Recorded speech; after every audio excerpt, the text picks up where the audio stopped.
Hi guys, welcome back to the channel. Today we're doing another quick video, hopefully not so dirty, but we are looking at the features now available on the Rane 4 with the release of firmware version 1.7.0.5 that was released on June 10, 2024.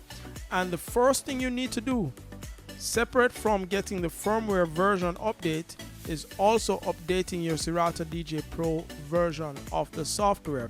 The latest version as of June 9, 2024 is version 3.1.4. So go ahead and update your Serato DJ Pro version with this official release version 3.1.4, as well as to update the firmware on your Rane 4 to firmware version 1.7.05 in accordance to the instructions available on the Rane site. You can also read the release notes to ensure that this update is something that is right for you. Now, this update offers stem level controls on your EQ knobs. This is a feature that other controllers have, whereas the Rane 4 would normally have it on the pads.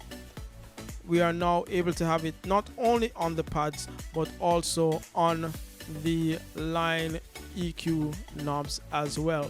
To activate that feature, all you need to do is hold down the shift button while pressing the Q button for the channel on which you want to activate the features. As you noticed just now, when I pressed the Q button, it began to flash, indicating that it is now in the mode for the EQ knobs to control the stems. You can have a visual representation on the pads when you activate each stem control on the EQ knobs. The bass controls the drums, turning it all the way to the left will remove the drums from the mix, taking it back to the center, and the drums are there. The mid EQ knob controls the bass and melody together. Turning it to the left removes the bass and melody as indicated on the pads here. Bringing it back to center returns it. Voice is controlled by the high knob, so taking it again to the left will remove the voice as indicated on the pad here. Taking it back to center and the voice is returned. Turning them all the way to the right, either knob corresponds to highlighting the respective stem, amplifying the respective stem in the mix. To return the knobs to their normal EQ function, once again you hold down the shift and you notice the Q button is flashing. Press once and the EQ knobs are back to their regular EQ filter function.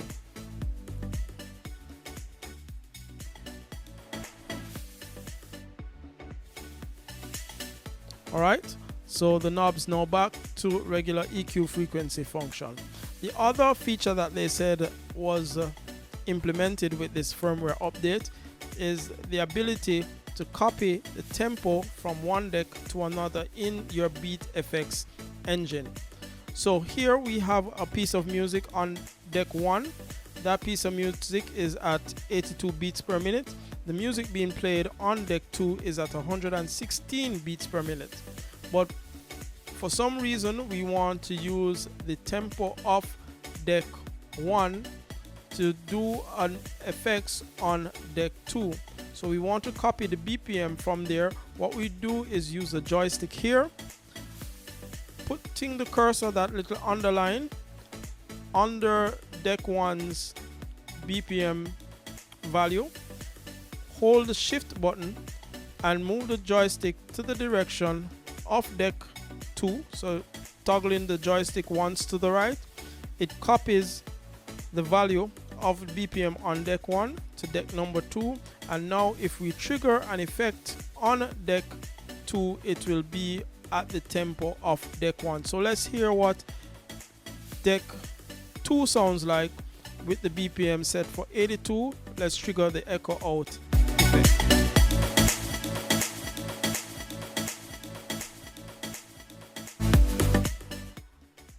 Clearly that would sound out of time because it is at 82 BPM.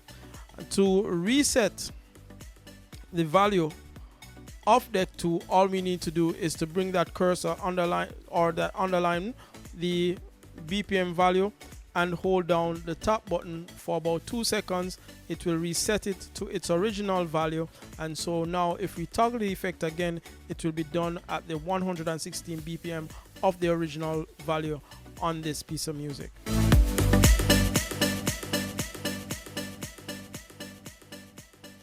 And there you hear the effect in time because it's now at the 116 BPM of the recording. They've also said they've included 2 new effects, chopper and mute. Now I must admit, at the time of recording this video, I still haven't figured out how to access those effects, so somebody who is more knowledgeable could definitely comment in the comment section letting us know how to access those 2 new effects. The other major highlight is that the main output can now reflect your meter level pre or post main output knob, right? Pre is the level of the signal coming directly from the channel fader, and if you notice, if you've not yet done the update, you will notice once you're playing a music, wherever this is peaking, it corresponds to your main output regardless of where your main output knob is. That was something that bothered me from the first time I bought this board. I'm glad that they're finally correcting it. But yes, now your main knob, you can go, well, by default, once you've done the firmware update, once you power on, your main output meter will reflect where your main output knob is. So here I have my main output set at about 9 o'clock, and as you can see on my meter, it is barely flashing because the output level, the main output level, is low, regardless of the fact that the line level is at its maximum, it's peaking, right? If I turn up the main out, you will see that the meter responds accordingly. So that is a major improvement. It should have been the way the board was designed from the outset, but hey, it's never too late for a shower of rain. Another key update that you will enjoy with this firmware release is Silent Q. Silent Q is now assignable to your sensor button. You can go into the software, into the hardware menu rather, and assign the sensor button as your Silent Q button. You know how to access the menu. You hold down the shift and press the menu button here, and the first option will be right there, Silent Q. Using the joystick over here, toggle it once to the right, you enter that option. Next field will be to swap sensor, meaning to swap the sensor button for your Silent Q function. Once again, you touch to the right and you toggle up and down for yes or no. Having yes highlighted, you can exit the menu by pressing the menu button once. You'll be out of the menu, and now Silent Q is assigned to your sensor button. If you notice on the software display right there that the channel is now mute, if I go and press the Q button, just like that, we bring the audio back. So that's a key piece of update that is available when you flash the firmware to 1.7.0.5. Another key feature to mention is the fact that you can now disengage all beat effects. Normally, the default setting when you power on your unit, you would have echo on, and the only time that changes is when you select a different beat effects. Now you can disengage all beat effects. As you noticed in the display window just now, you would have seen the word none. Therefore,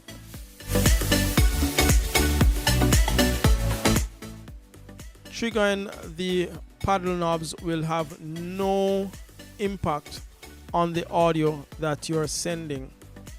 All right, I guess that was a key feature to implement. Having implemented stem controls on the EQ knobs, one can easily imagine that if you're reaching for them, you might inadvertently flick the effects paddle knob on, and that might not be the desired effect when you do that.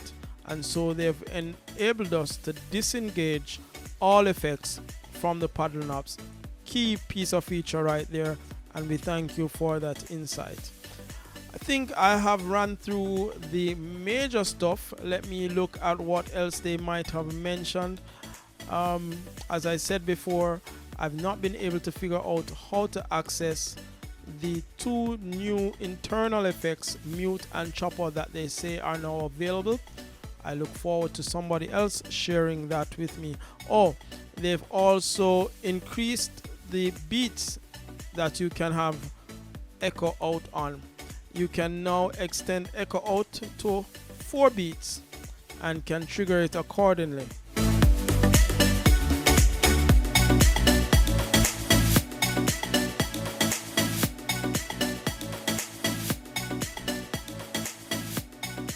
All right, I know I'm normally satisfied with it being on 1 beat, but if you're the type of DJ who wants it on 4, it is now available on a 4-beat echo out. Those are the key features that I have noticed. I look forward to learning more with you and sharing more with you. Thanks for stopping by. If you found this video helpful, please drop a thumbs up, and of course subscribe and share so that we can continue to grow the channel. Have fun playing. Till next time.